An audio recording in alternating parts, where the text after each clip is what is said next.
Now, persoalan dia, bagaimana kalau presiden kepada UMNO itu bukan Zahid Hamidi? Itu timbul satu persoalan. Dan kalau kita fikir secara logik, tuan-tuan, boleh juga sebenarnya. Kalau sebenarnya, ini cerita kalau UMNO itu bergabung dengan Perikatan Nasional dan membentuk kerajaan baru dan Anwar tidak jadi Perdana Menteri, lantiklah siapa pun, tak kisahlah, semua jadi Perdana Menteri, itu pun possible juga. Cuma dalam keadaan itu, UMNO kena bersedia menjadi balaci kepada Perikatan Nasional, itu je. Okay? Dia kena bersedia water down, larutkan, bukan larut Hamzah Zainuddin, melarutkan kuasa mereka. UMNO tidak boleh lagi berlagak sebagai abang besar. Kalau mereka sanggup tunduk kepada syarat-syarat tersebut, maka tidak ada masalah sebenarnya untuk UMNO bersama dengan Perikatan Nasional.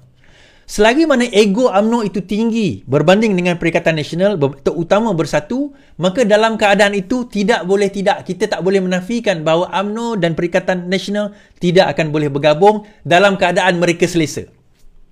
Tidak boleh bergabung. Dan juga untuk Perikatan Nasional, saya selalu orang kata, dulu kutuk UMNO macam-macam, sekarang bergabung dengan UMNO. Kita kata, kalau katakanlah ni cerita, UMNO tak bergabung dengan Perikatan Nasional, kamu nak bergabung dengan siapa?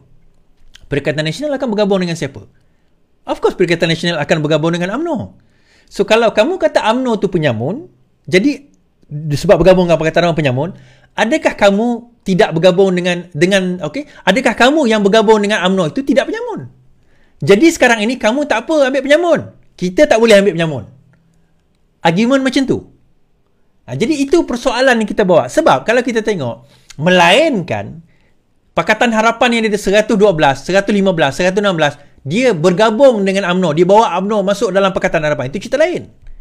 Sekarang ini, kerajaan tak cukup. Itu cerita tu kita semua tahu. Saya tak payah ulang lah. Tapi sebenarnya dia main benda ni, tuan-tuan. Dia main benda ni sebab dia dah tak ada modal. Modal nak dicerita, nak guna, nak bantai kita tu tak ada. Okey. GPS akan ikut mana, tuan-tuan? GPS akan ikut kat mana UMNO pergi. Simple. So, cara dia nak entice orang parti ni menyokong mereka, dia tak akan entice melalui GPS. Dia tak akan entice ni, maksudnya dia tak akan menggoda dari GPS. Dia tak akan menggoda dari GRS. Dia akan goda daripada UMNO. Kemana UMNO pergi, GPS, GRS akan ikut. Percayalah. Kemana UMNO pergi, yang lain tu akan ikut.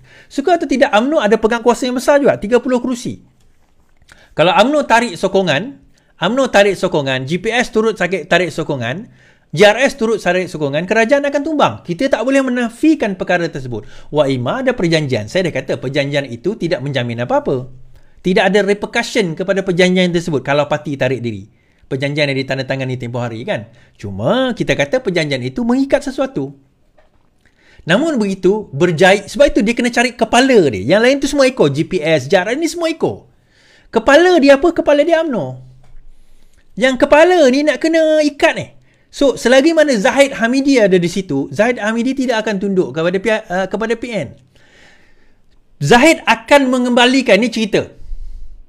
Don't take me wrong. Zahid akan menguatkan kembali UMNO. Zahid akan memastikan UMNO akan kembali dalam pentas politik gah dan megah dalam PRU ke-16 yang akan datang. Itu pasti. Kalau tak, dia akan dianggap sebagai presiden yang gagal. Of course, Zahid akan bercita-cita menjadi Perdana Menteri. Nak tahu benda ni, baca 48 Laws of Power, Robert Greene.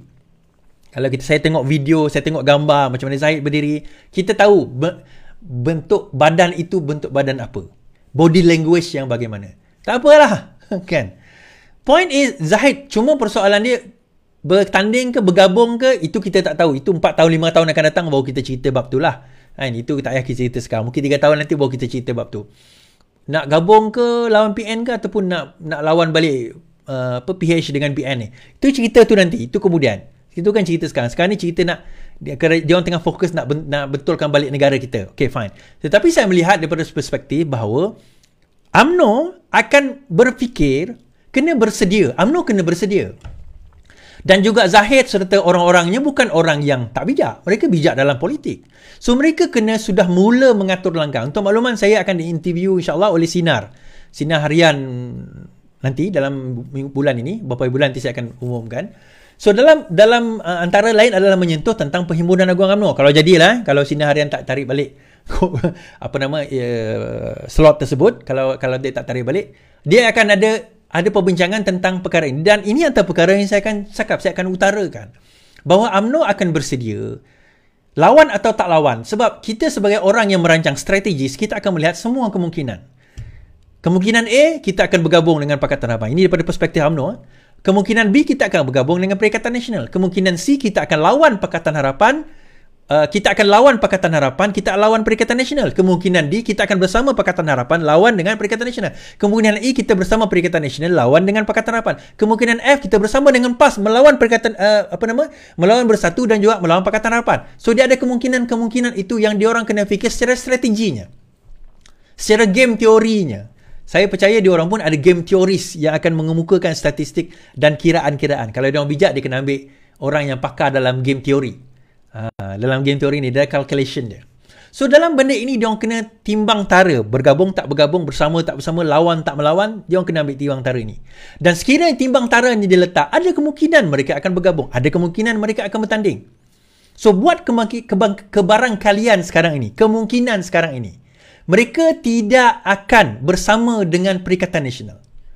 Kemungkinan besar. Ini saya boleh kata kebarangkalian besar 80% ke atas, Zahid tidak akan bersama dengan Perikatan Nasional. Tetapi saya tidak menjamin pemimpin lain tak akan bersama dengan Perikatan Nasional. Dan untuk mereka keluar daripada perikatan ini, tak perlu individu keluar, tuan-tuan.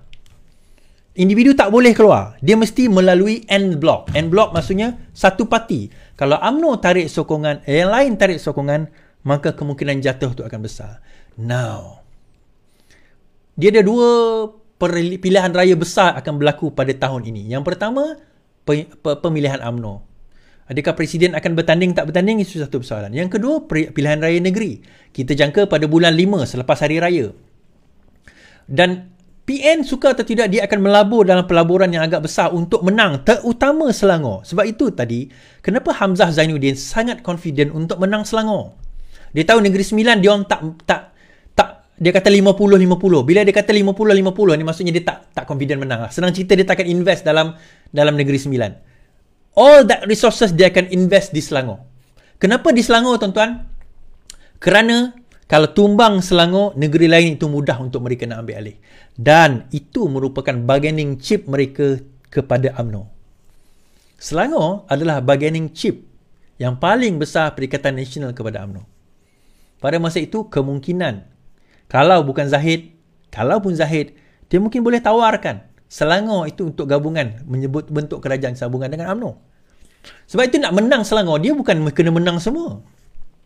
Untuk menang Selangor, PN tak perlu menang semua. Habis dia kena menang macam mana, Is? Dia hanya perlu menang cukup majoriti, kalau boleh bergabung dengan UMNO untuk membentuk majoriti. Dia cukup jumlah untuk kalau bergabung dengan UMNO, dia membentuk majoriti. So pada masa itu ada rundingan. Bersama Pakatan Harapan atau bersama dengan Perikatan Nasional. Ada ke negeri? Ada. Kan? Ada negeri macam tu, kita tengok Perak dulu kan. Ingat Perak dulu bagaimana Faizal Azumu dijatuhkan, UMNO yang jadi Menteri Besar. So Selangor tak mustahil mereka akan cubalah, they can try. Bolehkah menang, Is? Kemungkinan ada, tapi kalau ikut calculation agak sukar lah kan. Keadaan PAS di sini, kerajaan Perikatan Nasional di sini agak sukar. Now, yang tak akhir sekali, bagaimana mereka nak menang? Cara mereka menang, tuan-tuan, adalah dengan membina persepsi. Bagaimana mereka membina persepsi? Yang pertama sekali, mereka tumbangkan dulu, mereka kucar-kacirkan kita, mereka tumbangkan pemimpin. Di Kelantan, di Terengganu, di Kedah, kita tak ada satu pemimpin lokal yang boleh dipandang seluruh negeri sebagai satu pemimpin. Di negeri-negeri tersebut, namakan. You cannot name me. Selagi mana tiga negeri ini tidak jumpa pemimpin mereka, sukar untuk mereka nak menawan negeri-negeri tersebut. So bentuk balik. Sebab itu saya jumpa dengan Datuk Husam tempoh hari, Ustaz Nik Omar tempoh hari. Saya kata, you have to choose to be the leader. You kena bersetuju. Nak jadi leader ni, tuan-tuan, pertama, you kena ada kriteria leader. Kedua, you nak jadi leader. You nak. Selagi mana you rasa you tak nak jadi leader, you takkan boleh dianggap sebagai leader. Walaupun you orang yang terkenal. Not necessarily. Okey.